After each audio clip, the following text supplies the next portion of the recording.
are back at it again. Mock draft number 3. Head to head, me versus you, buddy. Let's see who comes out on top.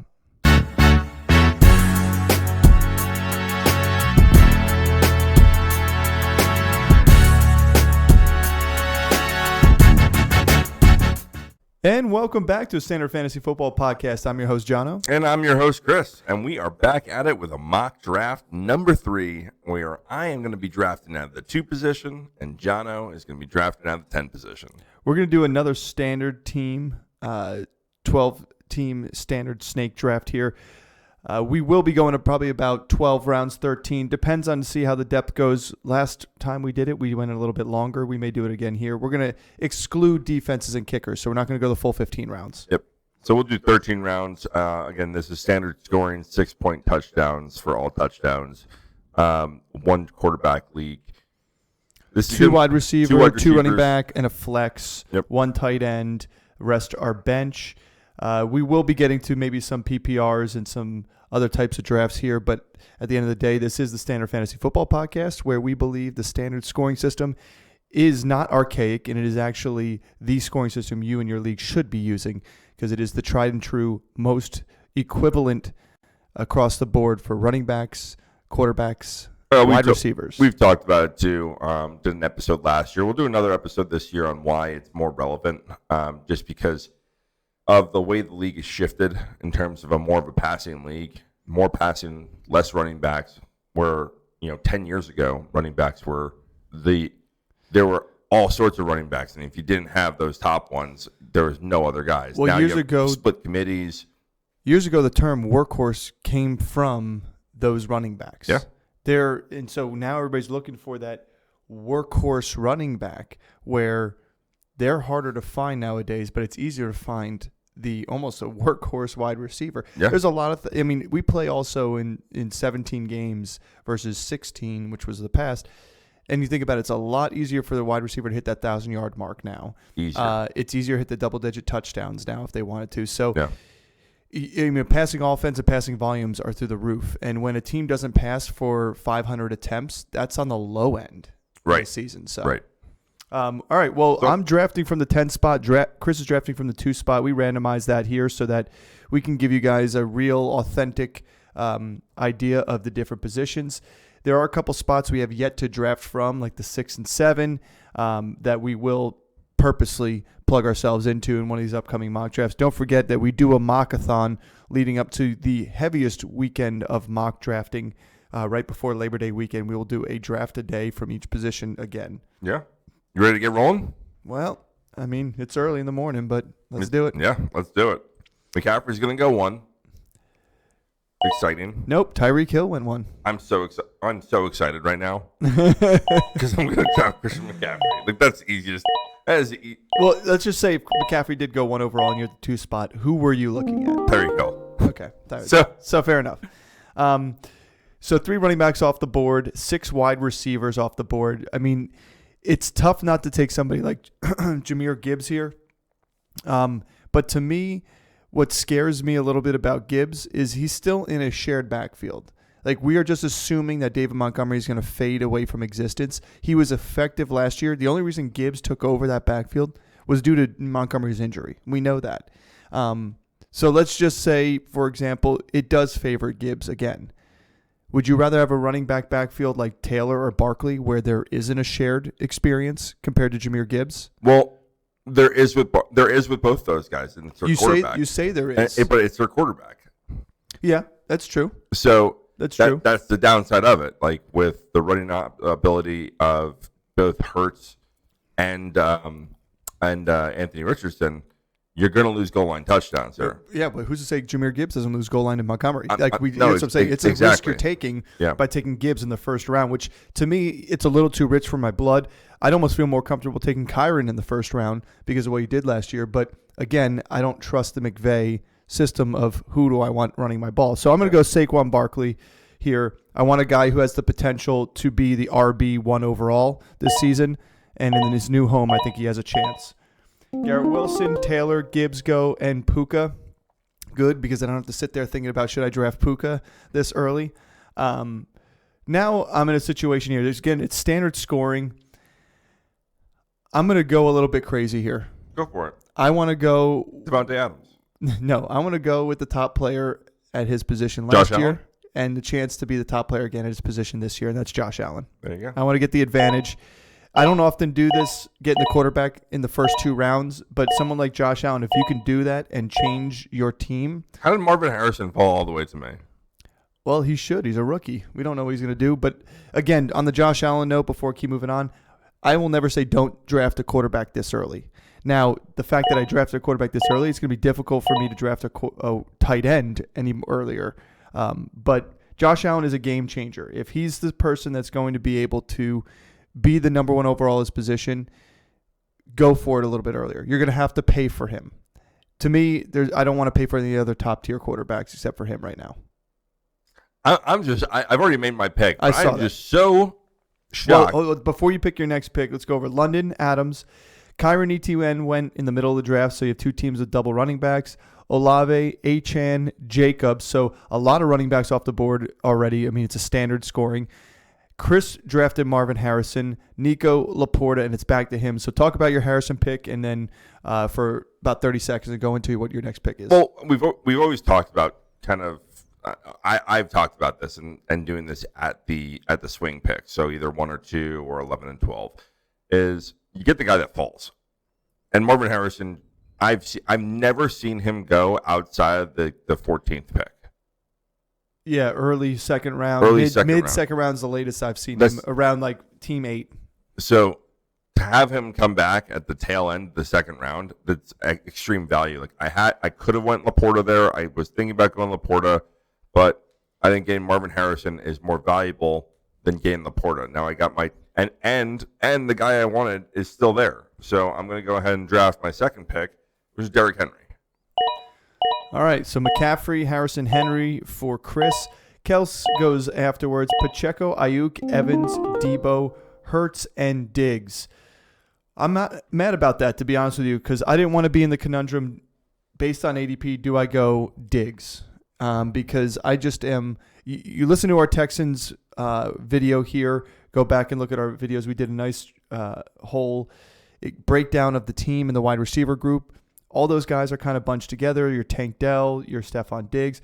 It's difficult to say who's gonna be there. We know Dell has the opportunity to be the home run hitter. We know Nico could supplant himself still as a wide receiver 1. We know that Diggs is he may be the slot receiver there. His role may change. And if it does, he's not a yak guy either. I mean, he's a volume guy. We know that. I think his days of being a yak guy from his young age are over. So I don't want to be there picking him. There is a guy that's sitting here right now, and he's the top of the ADP that I do like and I'm a little high on. And I think having Keenan Allen come to the Bears opens him up for more opportunity in a good way. Yes, he may not get the volume he got last year, but he's not going to need it because he's a playmaker for this team. And that's DJ Moore. Waddle goes afterwards. Rashad White, Metcalf, and Devonta Smith. I was really hoping Metcalf fell to me here because I think having Moore and Metcalf is too good here. But it's also, as a Giants lover, I'd love to get Malik Neighbors. But as my wide receiver 2, I don't want that to be the case because we know Daniel Jones is going to be his quarterback right now. Yep. If he was falling to the 5th round, I'd feel a little bit more comfortable. Or if I was late 4th round, I'd feel more comfortable. I feel really comfortable right now going with either Pittman or Cooper Kupp. And to me, I'm probably going to lean Cooper Kupp. I just think that offense is going to be really good through the air. And again, we saw a small sample size of Anthony Richardson. And it was good with Michael Pittman, and then it was bad with Michael Pittman. Because at the end of the day, he threw the ball 20 times one game. He threw the ball 35 times one game. He had good accuracy one game, and he had terrible accuracy one. I don't want to. I'm not taking anything Anthony Richardson did last year. I'm expecting him to have rookie performance this year because he really didn't have a rookie season. So give me Matt Stafford with Cooper Kupp. Pat Mahomes goes, Pittman, Jackson. So top tier quarterbacks are coming off. Stroud's gone. Cook, McBride, Neighbors finally goes. That's where I would take Neighbors right there, by the way, is the end of the 4th round there. Talk me through your process. Two running backs, wide receiver. What are you looking for here? I mean, ideally, I'd be looking for a wide receiver or going and getting these quarterbacks. I was hoping that Lamar Jackson and C.J. Stroud would have fallen. They didn't. and then I was hoping that McBride would fall, and he didn't. And so I'm kind of on the fence. I really just, for this pick specifically, I'm going to punt both those positions. And the top wide receivers on the board are Zay Flowers, Tank Dell, T. Higgins, George Pickens, and Amari Cooper. I think I'd be happy with any of those guys on the swing around. What I think I want to do is get my third running back. And there's some really good value here that I'll never touch again in the draft. And that's, Mixon, Kenneth Walker, Alvin Kamara, Aaron Jones. Oh yeah, they're not making James its Conner. way back to you. So I'm not making any of those guys. I'm not touching any of them. So Mixon being the highest ADP right now, I think I'm gonna. And I don't have a lot of him. So I think I'm gonna go ahead and draft Joe Mixon here. I think he's a safety pick. And Tank Dell is the only wide receiver that goes. Anthony Richardson goes. I was interested in getting Anthony Richardson possibly too, but I think at that point I was going to punt that position altogether. Wide receiver wise, I still have Zay Flowers, T. Higgins, Amari Cooper, and I think Amari Cooper is the guy I want to own right now. I thought I drafted him. There you go. So Zay Flowers afterwards, Kamara, Pickens, Kenneth Walker, Andrews, Pitts, Kincaid. Oh, Run on tight end. See, that's the thing I was hoping for. I wanted a piece of Kincaid here. I thought he would make it back to me. Again, if I'm going to take a quarterback in the top 4 picks, I'm not taking a tight end till at least the 5th round after that. Yeah. But if I took a quarterback in the 4th round, I'm not taking a tight end in the 5th. Like that's kind of the rules I run because the value you are passing up trying to get those positions. Now Kittle's still here. I'm willing to see if he swings back to me in the 6th round, then taking him right here and going on a 4-person tight end swing. I'm looking to try and get my other running back here. I like Aaron Jones in the new home in Minnesota. I think not having Kirk Cousins there, they're going to lean on the running game in a good way, and I think he's going to be the leader of that backfield. And I also love James Conner. Recent talks coming out of an interview with him, he had 1,000 yards rushing last year. He said that's his floor. That's not his ceiling. That's his floor, even at the age he's at. I mean, I keep saying this about him in the offseason, is that like everyone thinks Trey Benson's going to come and take over the backfield, and I just don't see that happening. Connor's such a physical dude. He's a volume guy. The only way Trey Benson touches the field is sparingly during in games or if Connor gets hurt. Yeah. It's the only way. Yeah. Especially familiarity with the offense and just a full all-around running back. He can do all three It's not facets. just that. It's like he's going to get the tough yardage, which is the goal type of line running work. back that they need when Kyler Murray is running around and scrambling. Well, we also know that even look after Kyler's rookie season, the amount of like rushing touchdowns he had with inside the 5-yard line dipped. I mean, that's why Connor had that massive 18 touchdown season. Right. So Kittle did not swing back around to me here. So that's a position I'm punting now. Higgins, Allen, David Montgomery. I have a chance here to either get my 3rd running back or 3rd wide receiver. The problem here that I'm looking at is I have Aaron Jones and Ramondre Stevenson there, but I also really like DeAndre Swift and what he can do, but I don't want to load up on Chicago Bears because I'm not a Chicago hopeful. I know what DJ Moore is worth. I know what he can do, which is why I took him. I know the talent of DeAndre Swift. I know the talent of Keenan Allen. I don't know the talent of Caleb Williams quite yet. Yeah. So I'm not going to put my eggs in Chicago basket. I'm going to go with either Ramondre Stevenson here or Aaron Jones as my main guys. And I kind of have a good gut feeling about Aaron Jones here. Ramondre Stevenson's going to be on a bad team. And I know they're going to load up on Ramondre Stevenson carries. They're going to run it through him there. I just still don't like good players on bad teams all the time. Look at Saquon Barkley. I think Jacoby Brissett's going to be the quarterback there. Aaron Jones here. They're going to be bad, but it's going to be a serviceable offense. Yeah. So I take Aaron Jones again. I think he's going to be the pinnacle of that offense and kind of the keystone just because they're going to get Jefferson the ball. Who's going to be at quarterback? They're going to need some play action opportunity. They're going to need to have a good running game. Kirk goes after Odunze, Worthy, Burrow, Ingram, Swift, Terry McLaurin, leaving you here at the end of the 6th round. Yep, and there's a guy that I haven't been. First of all, I was looking for Ingram to drop down to me. He didn't, so that position I'm going to completely punt. But there's some value down here that drop that I haven't been in a position to touch him, and I really want him. Go as ahead, part of my team. touch him. I'm going to. And I'm going to get Jaden Reed there. Ramondre Stevenson goes. And there's another person I have been in a position, but I think what I want to do is solidify my quarterback at this point and get Kyler. Yeah, that's a great move. I would have done the same thing for you there. I almost thought about doing Kyler. The other there. guy was Ladd McConkey. Yeah, that I could have drafted right there. Which is the guy I want as my wide receiver 3. And that's who I was hoping would fall to me, taking Aaron Jones. I wasn't comfortable passing up on Jones, Stevenson, Zamir, or Najee to get Ladd McConkey that early. Because then in a standard scoring league, I have 2 solid running backs, and then I'm trying to get these guys that you're hoping there's an injury or they have a good timeshare. So here's where I am going to go with Ladd McConkey. I'd be tempted to go with another Georgia guy, Brock Bowers, and get a tight end spot, but I don't want to take a chance as my tight end 1 being a rookie on the Raiders right now.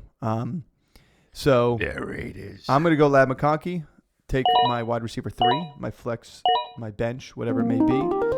Prescott, Rice, Love, Pollard go. And you know what? I am going to do it now, though. Brock Bowers, back-to-back Georgia guys. Give myself my tight end. I'm going to back it up with either a combination of Michael Mayer if he falls, Pat Freiermuth, somebody else a little bit later on that's going to give me value if it takes a little slow start to Bowers' season. Jonathan Brooks goes in the 8th round, which I still think is a little high for him, to be honest with you. Zach Moss, the forgotten starter for Cincinnati. Keon Coleman, who is the other guy I would have taken outside of Ladd McConkey, but I wanted a higher floor.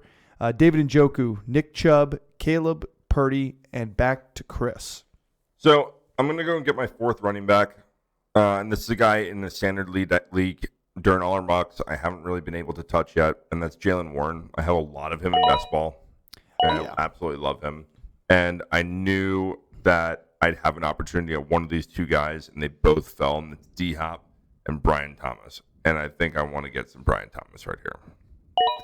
Yeah, I think it's a good pick. D-Hop goes right afterwards. Jake Ferguson, Christian Watson, Goddard, Jackson Smith-Njigba, Trey Benson goes, Singletary, pretty much the last of the volume guys, Singletary-wise, gone.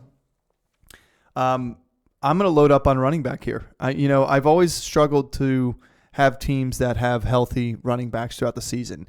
And in standard scoring, you're only as good as the health of your running back squad, in my opinion. It works for your wide receiver squad too, but you can get away with some guys on some boom weeks. But if you're rocking one running back or hero running back, you can do it, but you have to have a very, very strong wide receiver and tight end core and quarterback.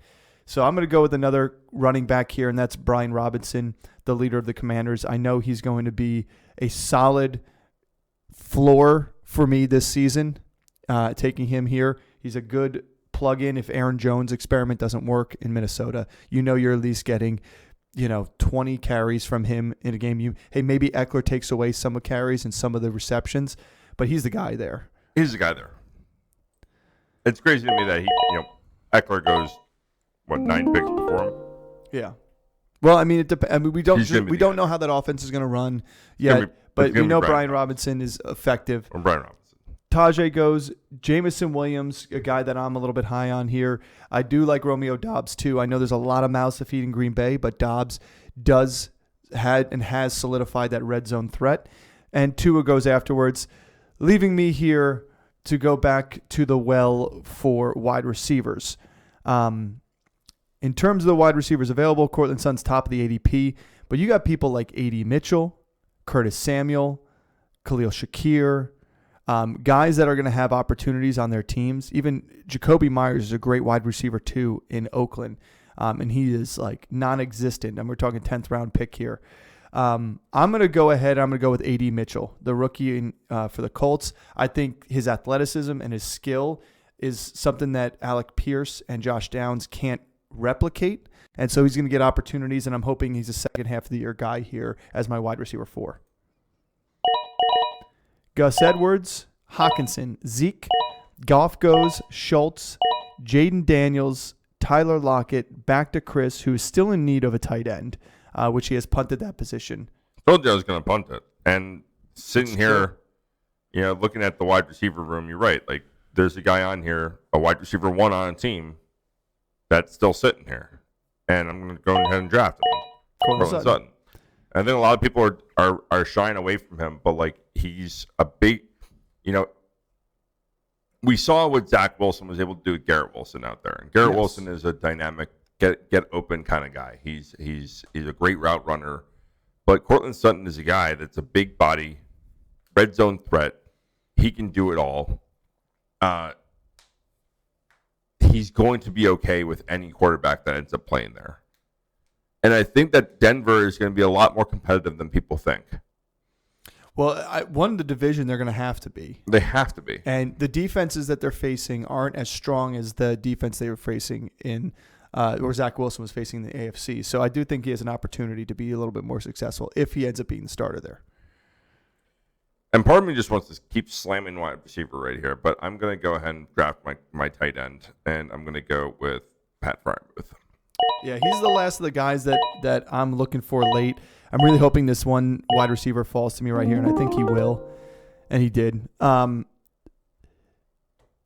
am sitting here. I want to get another wide receiver. I want to go for another rookie here. I don't have the balls to go with Xavier Leggett, but I do have the balls to go with the Courtland Sutton's teammate, and my bold prediction of the season is that Troy Franklin is going to lead in yardage and receptions for the Denver Broncos, and so I want to take him for that upside. Mike Williams goes, which 11th round for Mike Williams is fantastic value. Now, there's a chance he isn't himself. There's a chance he doesn't get the amount of time on the field as you want him to, but if he does and does Mike Williams things, 11th round Mike Williams, we haven't seen that, I don't think, ever. Even in his rookie year, should have been higher than that. Right. Kirk Cousins goes. Cole Kmet, Rashid Shaheed goes as well. I'm going to go here and just continue to pound all my depth in terms of positions here. And I said I wanted somebody with a little bit more of a floor for tight end just because Bowers we're unsure about. And there's a guy that I loved his rookie season, and had he not got hurt, I think would have finished in the top 10 for tight ends, and that's Luke Musgrave. Yeah, no, that's a good pick. So that gives me my floor for my tight end position. In fact, I'll probably start him this season, and if Bowers comes up big and how they're using him in Oakland, or Las Vegas, then Bowers will be my guy. But until then, I like Musgrave, Jacoby Myers, Xavier Leggett, Judy, Josh Downs, Aaron Rodgers, Chuba Hubbard, Matt Stafford. I'll go afterwards. We're at Chris for the second to last pick in the 12th round, going into the final round of our mock draft here. Yeah, and there's some interesting things here. I think that at this point, I can either load up on depth. I have one tight end, one quarterback. I think from this point on, any tight end that I can get equal value off the waiver wire. So I don't necessarily want to go and get Musgrave was kind of my cutoff, or if he fell down, I would have been going back-to-back tight ends just to get that floor.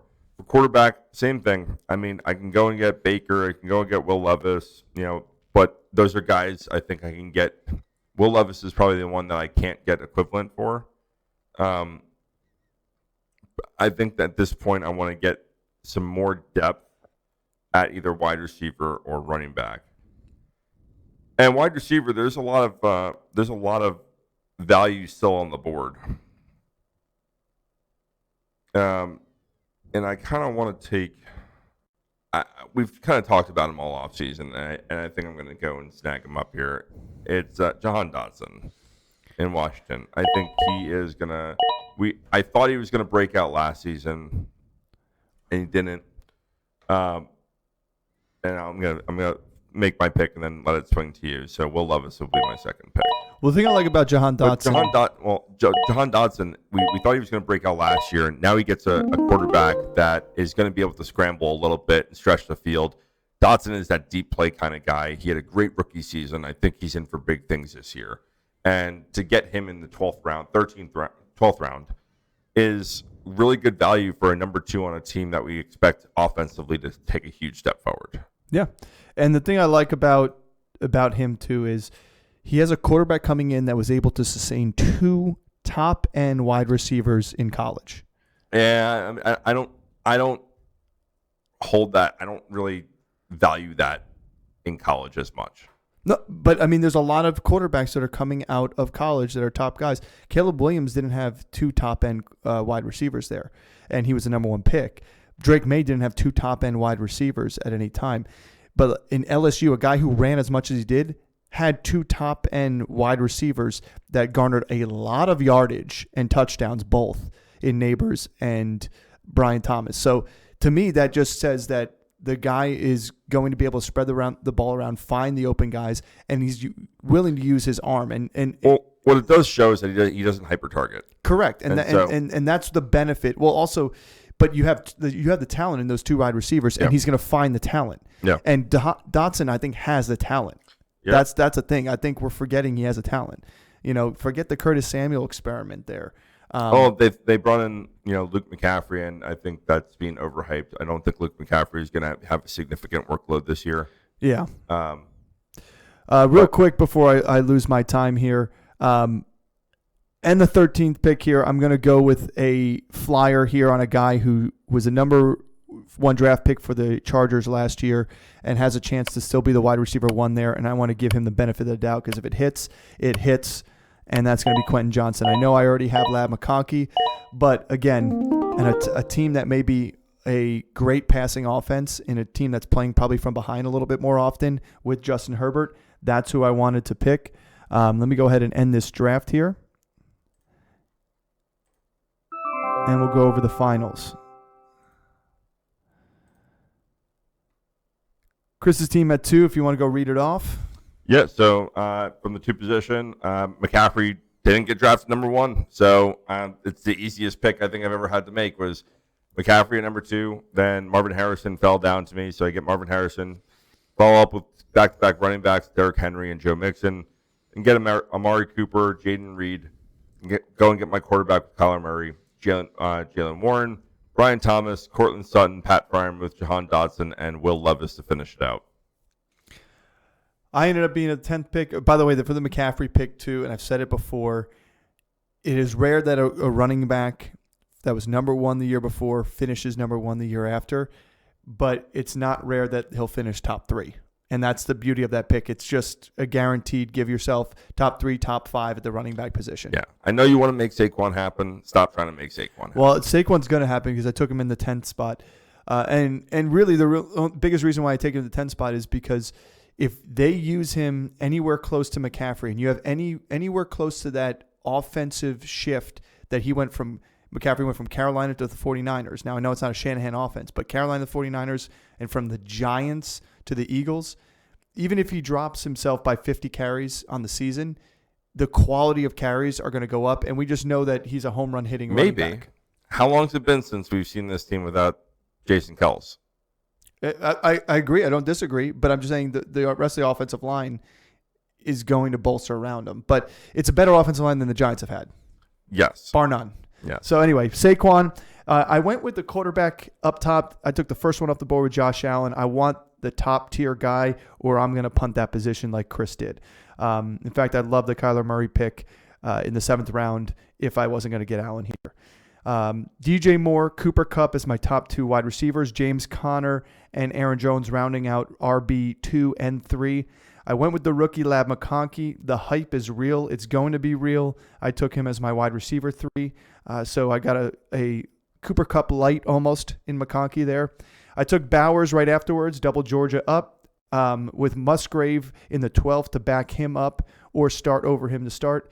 I got my 4th running back, Brian Robinson, in the 9th, which is an insane value. Adonai Mitchell, Troy Franklin, 2 rookie receivers with upside. I went a little rookie heavy in this draft. Don't love that, but if one hits, then I'm in the clear. And then Quentin Johnston. I took a flyer with him. I wanted Gabe Davis. He was taking 2 picks before me. But if Quentin Johnston takes over that wide receiver 1 role that they want him, and they're able to use his talents the right way, I mean, we don't know what the ceiling is what we saw at TCU with him. Yeah. And which is fantastic for that division. Yeah, I don't see that. Like, you have Loudon McConkey and you have Quinton. So I think whoever hits there, you're going to have that. You're going to have that.